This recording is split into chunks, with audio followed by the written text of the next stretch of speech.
На высокой раецкой горы деликатною свечкой горить храм святої Варвари.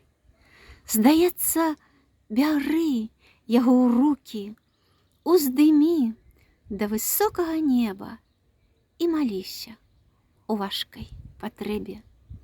Не заўсёды ў ёй слова веры гучала.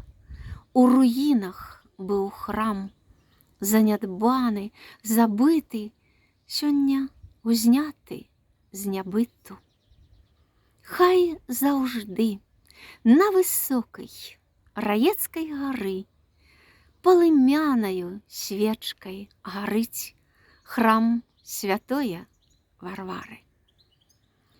Гэты помнік архітэктуры, пярліна дойлідства нашага беларускага, хрысціянскага, быў збудаваны ў 1817 годзе. Зразумела, гэта быў касцёл, фундатарам якога быў Франц Раеўскі, гаспадар тутэйшых абшараў, гаспадар райцаўскага маёнтка. 1863 год.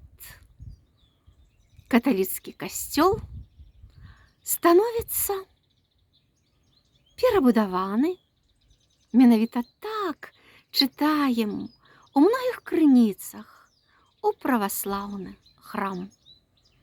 Тых, хто абазнаны ў нашай гісторыі, тым, хто абазнаны, гэта зразумела. Для тых пра многае гаворыць. Гэты сказ, гэтае слова перабудаваны і 1863 год. Галоўнае сёння, што гэты храм адноўлены, што ён працуе, служыць у ім святар айцец Аляксей.